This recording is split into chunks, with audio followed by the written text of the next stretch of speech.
Vande Mataram, dear students. Today we will start the first part of Unit 9 of English subject of Standard 5th, and the first part of Unit 9 is about the story around the world. तो बच्चों अपने इस video में क्या देखेंगे? एक story देखेंगे जिसका नाम है अराउंड द वर्ल्ड, यानी कि पूरी दुनिया के घूमते घूमते. Which is the most interesting place you have visited? आप मुझे बताओ कि आप अभी तक जहाँ जहाँ घूमने गए हो उसमें से सबसे ज़्यादा आपको कौन सी जगह पसंद आई है? How did you go there and return? आप वहाँ पे कैसे जाते हो और वापस कैसे आते हो? Have you travelled by different means of transport? क्या आप अलग अलग ट्रांसपोर्ट, अलग अलग जैसे कि ट्रेन है, फिर बस है, प्लेन है, अलग अलग उससे जाते हो? Is there a mode of transport that you would like to use? इनमें से आपको कोई ऐसा पसंद है जहाँ पे आप हर जगह घूमना चाहते हो? तो यहाँ पे क्या कह रहे हैं? Mister Phileas Fogg lays a bet with some of his friends to go around the world in 80 days. तो मिस्टर फिलियस फॉग नाम के एक इंसान है, वो अपने दोस्तों के साथ बैट शर्त लगाते हैं कि वो पूरी दुनिया को 80 दिन में घूम लेंगे. This is the story of how he travelled with his companion passport out.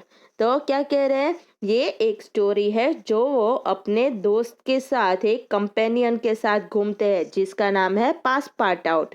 Okay. That evening they were on a train from San Francisco to New York, which was 3,786 miles away. तो उस शाम की बात है, वो लोग train में San Francisco से न्यूयॉर्क जा रहे थे जो 3,700 और 86 माइल्स दूर था. In 7 days, the train would take them from the Pacific to the Atlantic Ocean. और 7 दिन में वो ट्रेन उन्हें पैसिफिक से अटलांटिक ओशियन तक ले जाती थी. The train steamed through California at full speed. Train है वो कैलिफोर्निया से फुल स्पीड में गई. It crossed steep mountain slopes, deep canyons, and hair-raising curves, moving through a few tunnels and bridges. तो ट्रेन फिर वहाँ कहाँ कहाँ से निकली? तो माउंटेन से निकली, कैनियन से निकली, फिर बहुत सारे टनल्स, ब्रिजेस, सब चीज़ें रास्ते में आ रहे थे, वहाँ से गुजर रही थी.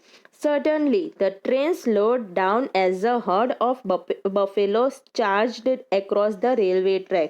और अचानक ट्रेन ने अपनी स्पीड घटा दी. क्यों? क्योंकि बफेलो का एक झुंड, भैंसों का एक झुंड रेलवे ट्रैक के बीचों बीच आ गया और वो निकल रहा था वहाँ से. The train was forced to stop till the procession passed like a great brown river. और ट्रेन को रुकना पड़ा तब तक जब तक वो पूरा झुंड भैंसों का वो निकल न जाए. और वो कैसा लग रहा था? तो एक बड़ी सी ब्राउन कलर की नदी पास हो रही हो वैसा लग रहा था.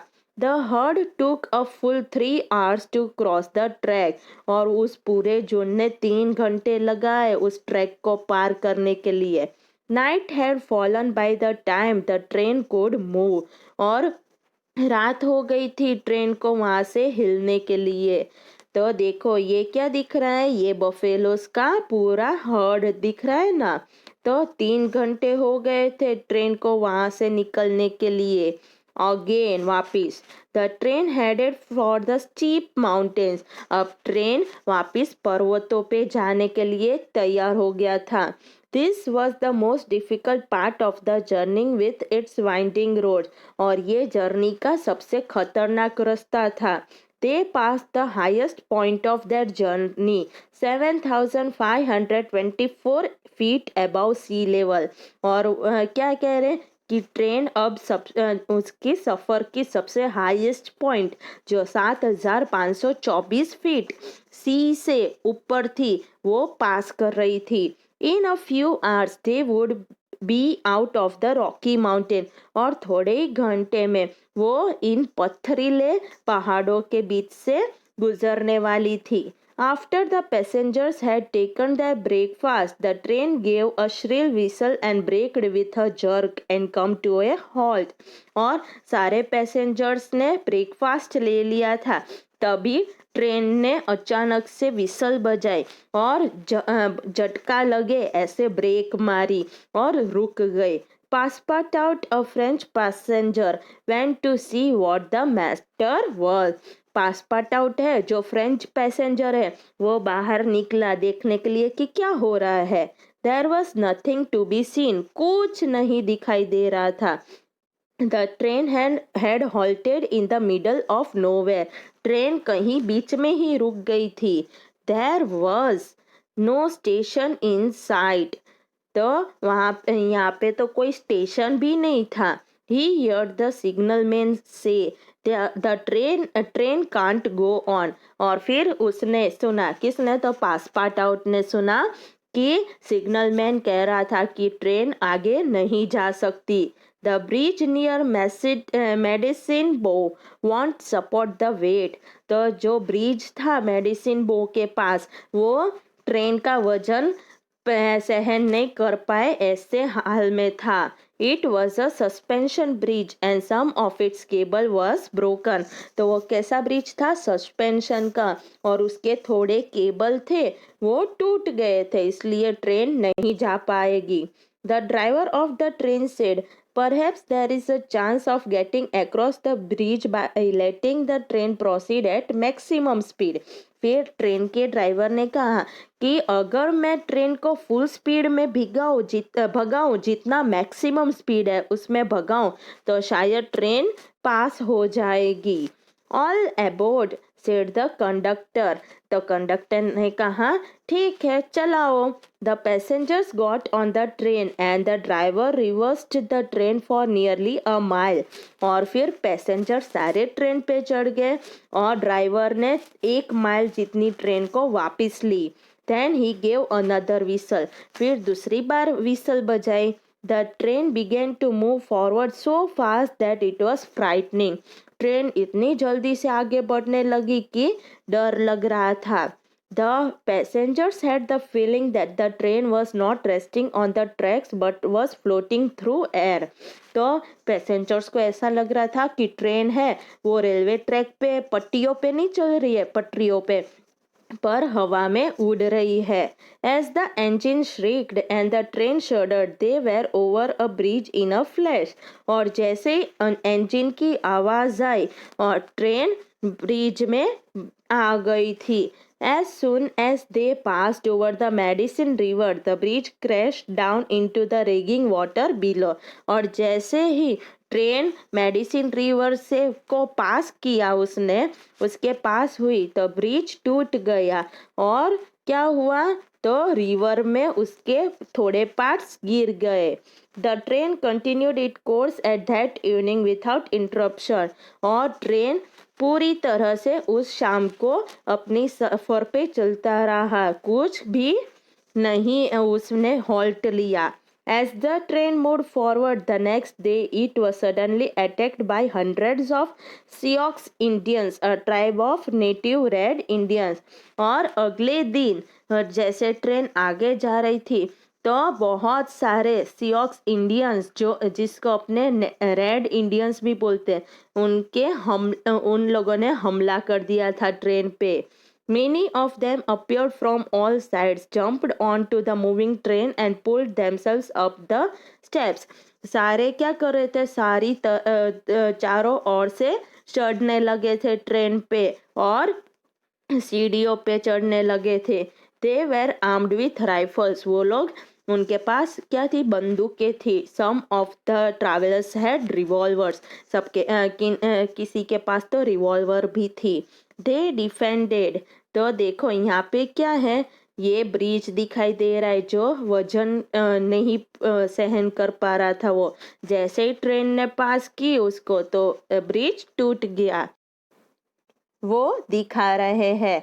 अब आगे यहाँ पे देखो, यहाँ पे क्या दिख रहा है कि इस ट्रेन को ये सारे लोग हैं, इन लोगों ने क्या कर लिया है, हाईजैक अपने कहते हैं ना, वो कर लिया है सब ने, लुटेरों ने। देखो हाथ में क्या है, बंदूकें है, राइफल्स है, रिवॉल्वर है ना। तो अब क्या हुआ, they defended themselves bravely by answering with pistol shots. तो वो लोग क्या कर रहे थे, इन सब ने जिन्होंने ट्रेन को पकड़ लिया था, हाईजैक कर लिया था, वो सब पिस्तौल बंदूक की गोली चला चला कर बोल रहे थे। The conductor cried out, the train must be stopped और we are lost. I will go, said पासपाटाउट।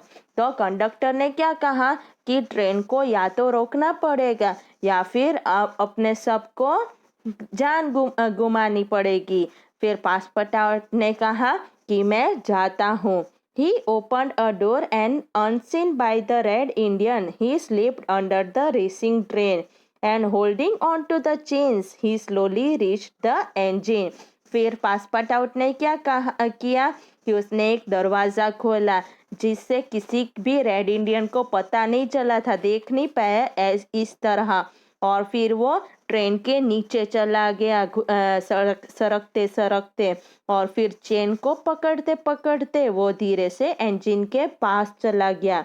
Then he separated the engine from the coaches.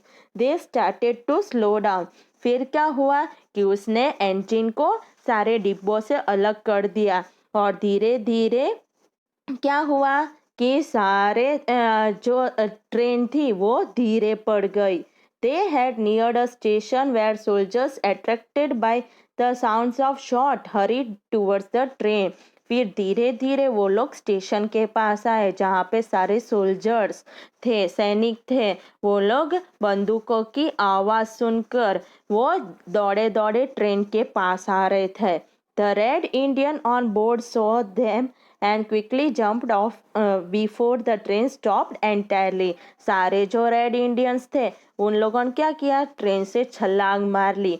जब तक ट्रेन पूरी तरह से रुकती उनके पहले ही वो लोग भाग गए। तो स्टोरी समझ में आ गई, किसने लिखी है, जूल्स वर्ने ने। ओके, तो सबको पता चल गया। आप सबको क्या करना है, पूरी स्टोरी को अच्छे से पढ़ना है। और अब न्यू वर्ड्स कौन से हैं, प्रोसेशन यानी कि बॉडी ऑफ पर्सन्स और एनिमल्स वॉकिंग टुगेदर, यानी कोई भी इंसान हो या जानवर हो उनका झुंड एक साथ चलता हो उसे प्रोसेशन कहते हैं। Canyons, deep narrow opening usually with a stream. तो कैनियन होता है वो क्या होता है कि बहुत ही नैरो होता है और डीप होता है जो स्ट्रीम के साथ होता है। सपोर्टिंग यानी कीप फ्रॉम फॉलिंग, गिरते हुए से बचाना। Conductor, person in charge of बस और अ ट्रेन, यानी कि जो ट्रेन या बस के चार्ज को लेता है उस इंसान को कंडक्टर कहते हैं। तो समझ में आ गया। ओके, आप सबको क्या करना है, स्टोरी को अच्छे से पढ़ना है, न्यू वर्ड्स को याद करना है, एक्स्ट्रा रफ नोटबुक में लिखना है। वंदे मातरम।